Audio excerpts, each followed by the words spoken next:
I want to teach you a simple instructional design trick that will make your courses 10 times better. One of the hardest parts of building an online course is deciding what to include. Amateurs try to include everything they know. The result is a long, messy course with lots of irrelevant material. This leaves your customers feeling overwhelmed and confused about what they were supposed to get out of it. And that's assuming that you had the willpower and persistence to build a course that required that much content. Trust me, I've been designing courses for over 8 years, and a short, focused course is almost always better. So how do you avoid making this same mistake? And more importantly, how do you decide what to include and what to intentionally leave out? The secret is to use an age-old instructional design tool called learning objectives. Before you start working on any course content, you're going to decide exactly what you want your learners to get out of it. Anything that doesn't fit that criteria is going to be cut out. If you do this right, your customers will leave your course feeling like it was worth every penny. As a bonus, working on your course will feel a lot less overwhelming because you will know exactly what you're trying to accomplish. But if you want this to work, you have to write good learning objectives. So in the next couple of minutes, I'm going to teach you a few tips and tricks that will help you identify the perfect learning objective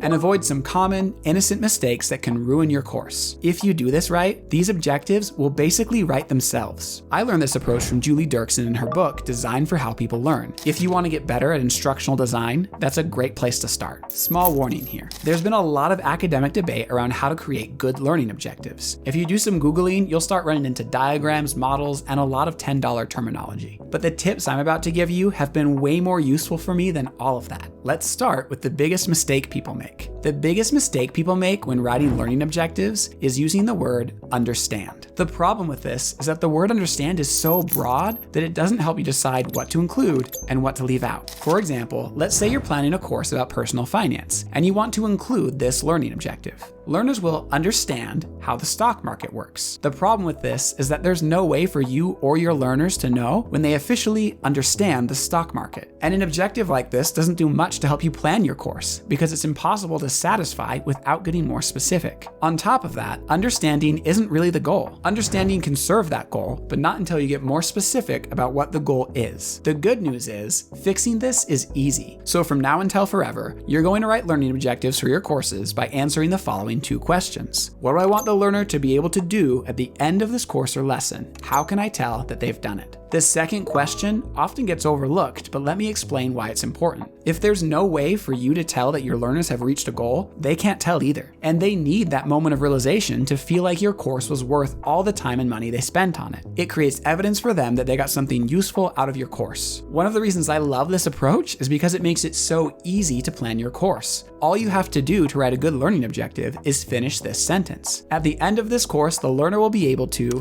fill in the blank. Just make sure that you use an action-oriented word. For example, instead of saying, the learner will be able to understand the stock market, you could say something like this. At the end of this course, the learners will be able to describe 6 common investment vehicles, purchase and manage an investment from an application of their choosing, minimize their risk by diversifying their investments. Then each of those learning objectives become the lessons you include in your course. And if you have material that doesn't serve one of those objectives, you cut it from your course. If you do this right, it can help you plan your entire course in a single sitting. And you could do all of this yourself, or you could work with me and my team.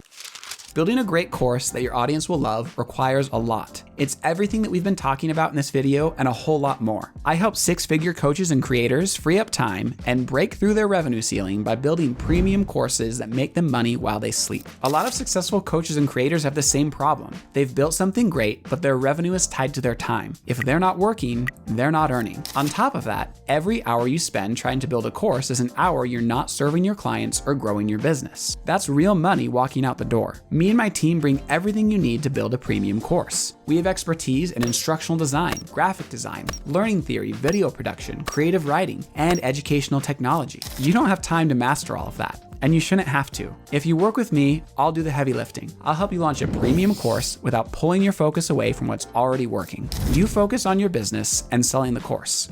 I'll build you something worth selling. And if you want to learn more, go to overtime.courses/coaches. All right, back to the video.